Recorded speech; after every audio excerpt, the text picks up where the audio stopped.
Hello friends, नागरिक शास्त्र का जो पार्ट 1 था हमारा लोकतंत्र, उसका पार्ट 2 हम लेकर आए हैं। तो चलिए देखते हैं आगे क्या। परंतु आगे बढ़ने से पहले एक बार हम देख लेते हैं कि पिछले पार्ट में हमने कहाँ तक पढ़ा था। पिछले पार्ट में हमने कहाँ तक पढ़ा था। तो पिछले पार्ट में हमने देखा कि चुनाव प्रक्रिया कैसे होती है, और उसके अतिरिक्त हमने देखा कि जो है लोकतंत्र का पहला जो आवश्यक आधार है वो है स्वतंत्र और निष्पक्ष चुनाव। इसके अतिरिक्त लोकतंत्र क्या होता है, कैसे कार्य करता है, इसके बारे में हमने देखा था। और पहला आवश्यक आधार है जो है स्वतंत्र और निष्पक्ष चुनाव, और इसके अतिरिक्त हमने देखा दूसरा आधार स्तंभ है लोकतंत्र का, वो है मौलिक अधिकार। अब तीसरा है यहाँ पर, चलिए आगे बढ़ते हैं। इसके यहाँ कह रहे हैं, देखिए ये हमने वहाँ सूचना के अधिकार तक देखा था, और आगे है काकी से। ये देखिए शबनम पूछ रही है, काकी यदि कोई हमारे मौलिक अधिकारों का उल्लंघन करे तो हम क्या करें, शबनम ने पूछा। काकी कह रही हैं, नागरिकों की स्वतंत्रता, समानता एवं अधिकारों की सुरक्षा का दायित्व तो न्यायपालिका पर होता है। किस पर होता है? नागरिकों की स्वतंत्रता, समानता और अधिकारों की सुरक्षा का दायित्व तो किस पर होता है? न्यायपालिका पर। जनता को समान न्याय दिलाने हेतु न्यायपालिका को सरकार के दबाव और नियंत्रण से मुक्त होना चाहिए। स्वतंत्र न्यायपालिका लोकतंत्र का तीसरा महत्वपूर्ण आधार है। ध्यान दीजिएगा इसको, लोकतंत्र का तीसरा महत्वपूर्ण आधार क्या है? स्वतंत्र न्यायपालिका। आगे है, राम रतन ने तभी अचानक पूछा, अच्छा काकी, मीडिया या संचार माध्यम के बारे में प्रायः सुनने को मिलता है, ये क्या है? काकी बोली, तुमने बहुत अच्छा प्रश्न पूछा है। कल तुमने टेलीविज़न पर देखा होगा कि भारत ने क्रिकेट मैच कितना अच्छा खेला। मैच जीतने पर गांव वालों ने खुशी में पटाखे भी छुड़ाए थे। राम रतन ने कहा, हाँ काकी, खेतों पर काम करते समय मैं भी रेडियो से मैच के बारे में सुन रहा था। काकी ने कहा, यही रेडियो, टेलीविज़न, अखबार, पत्र पत्रिकाएँ, बैनर एवं पोस्टर संचार माध्यम या मीडिया हैं, जिनके माध्यम से हम सूचनाओं का प्रचार प्रसार करते हैं। एक बात और, यहाँ पर देखते हैं, एक बात और, सरकार अपनी नीतियों और कार्यों के लिए जनता का समर्थन प्राप्त करने का प्रयास करती है। ये संचार माध्यम स्वतंत्र रूप से कार्य करते हैं। ये न केवल शासन की नीतियों का प्रचार करते हैं, बल्कि शासन के काम की जांच पड़ताल भी करते हैं, जनता को सूचनाएं उपलब्ध कराते हैं तथा सभी प्रकार के विचारों का आदान प्रदान करने का साधन बनते हैं।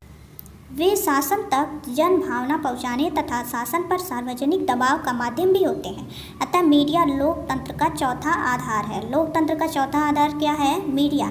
ठीक है, मीडिया के बारे में यहाँ कुछ पॉइंट दिया गया है।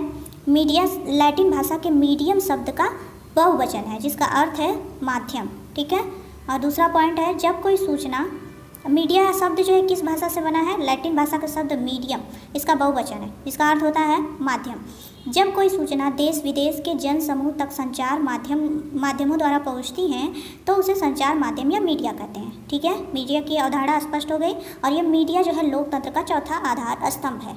तीसरा आधार स्तंभ अभी हमने क्या पढ़ा, उसको कमेंट कीजिए।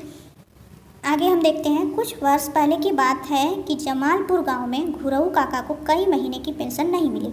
उन्होंने शहर जाकर अखबारों में खबर छपवाई। खबर पढ़कर पेंशन विभाग में खलबली मच गई। ठीक है, यहाँ मीडिया के महत्व के बारे में बताया जा रहा है। जांच करने पर विभाग के लोगों को गलती मालूम हुई। नतीजा यह हुआ कि काका को विभाग से पत्र मिला कि वे अपनी बकाया पेंशन विभाग में आकर तत्काल प्राप्त कर लें। देखो कैसे मीडिया के द्वारा प्रशासन तंत्र में जवाबदेही लाई गई। ये मीडिया के महत्व को यहाँ पर एक उदाहरण के माध्यम से समझाया गया है। आगे है, यदि शासन जनमत की इच्छा की लगातार अवहेलना करता है तो अगले चुनाव में उन लोगों को जनता दोबारा नहीं चुनेगी, किन्हीं और लोगों को वोट देकर विजयी बनाएगी। यही जनप्रतिनिधियों में जवाबदेही लाने का तरीका है। आगे है, अच्छा काकी, आप समझे, लोकतंत्र लोगों का, लोगों के द्वारा लोगों के लिए शासन है। ठीक है, ये इम्पोर्टेंट है, लोकतंत्र को आसान शब्दों में व्यक्त किया गया है। आगे है, बिल्कुल ठीक कहा तुमने, पर मात्र लोकतंत्रीय ढांचा बना लेने से सही अर्थों में लोकतंत्र सुनिश्चित नहीं होता है। इसके लिए यह जरूरी है कि प्रत्येक नागरिक अपने कर्तव्यों एवं दायित्वों के प्रति जागरूक हो, वह स्वयं निर्णय लेने की क्षमता रखता हो, और यह तभी संभव है जब वह शिक्षित एवं जागरूक होगा। शिक्षित व्यक्ति को न केवल अपने देश की समस्याओं की सही जानकारी होती है, बल्कि उसको सुलझाने में भी वह अपना योगदान दे सकता है। शिक्षित व्यक्ति किसी के बहकावे में आकर उसे वोट नहीं देगा, वह अपने विवेक से उचित अनुचित का निर्णय करेगा। इसलिए लोकतंत्र को सफल बनाने में शिक्षा का महत्व सबसे अधिक है, और तभी लोकतंत्र मजबूत होगा।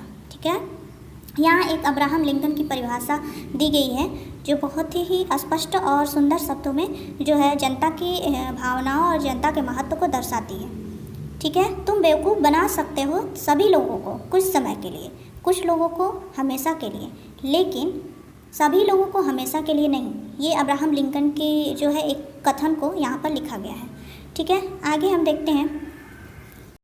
अगला पॉइंट है सर्वधर्म समभाव। ये क्या है इसको देखते हैं। लोकतंत्र की सफलता के लिए शिक्षा के अतिरिक्त नागरिकों में परस्पर धार्मिक सद्भाव का होना भी आवश्यक है। दूसरे शब्दों में हम कह सकते हैं कि उनमें पंथ निरपेक्षता की भावना होनी चाहिए।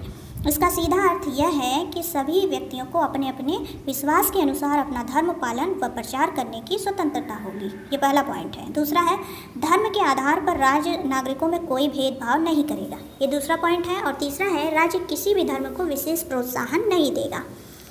आगे है सामाजिक, आर्थिक एवं राजनैतिक समानता। ये क्या है इसको एक बार देखते हैं।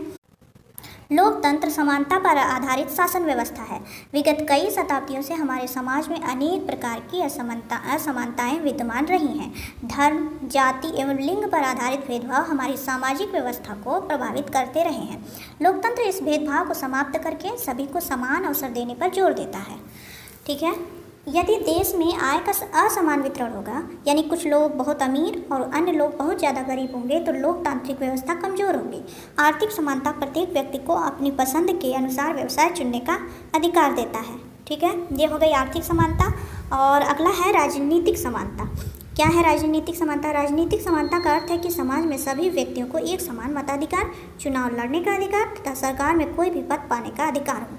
यह आर्थिक, सामाजिक और राजनीतिक एकता के बारे में बताया गया है। आगे है महिलाओं के अधिकार। महिलाओं के अधिकार यहाँ पर दिए गए हैं पॉइंट करके, इसको देखते हैं। पहला है कानून के समक्ष समानता। दूसरा है लिंग के आधार पर भेदभाव न करना। तीसरा है समान कार्य के लिए समान वेतन। चौथा है कार्य के लिए उपयुक्त एवं मानवीय वातावरण बनाना और प्रसूति लाभ सुनिश्चित करना। और अगला है महिलाओं के सम्मान के विरुद्ध गतिविधियों को रोकना। अगला है पंचायत और नगर पालिकाओं में महिलाओं के लिए सीटों का आरक्षण। और स्वास्थ्य की सुविधाएं बेहतर बनाना और पोषण के स्तर में सुधार करना। और आगे है कमज़ोर वर्ग की महिलाओं के शैक्षणिक व आर्थिक हितों को बढ़ावा देना। ये थे कुछ महिलाओं के अधिकार को पॉइंट करके दिया गया था। आगे है लोकतंत्र का भविष्य, कुछ चुनौतियाँ, इसके बारे में देखते हैं। हम सबको अपनी स्थिति में सुधार लाने के लिए ज़रूरी है कि हम सही नेताओं का चुनाव करें।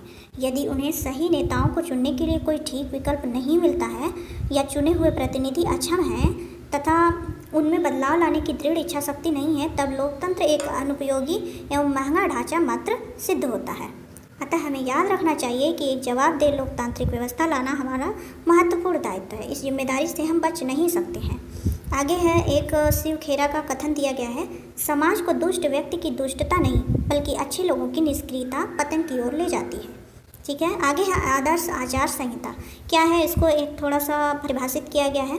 चुनाव आयोग द्वारा चुनाव के समय जारी की गई नियमों की सूची जिसका पालन राजनीतिक दलों व उम्मीदवारों को करना होता है। ठीक है, यह होती है आदर्श आचार संहिता।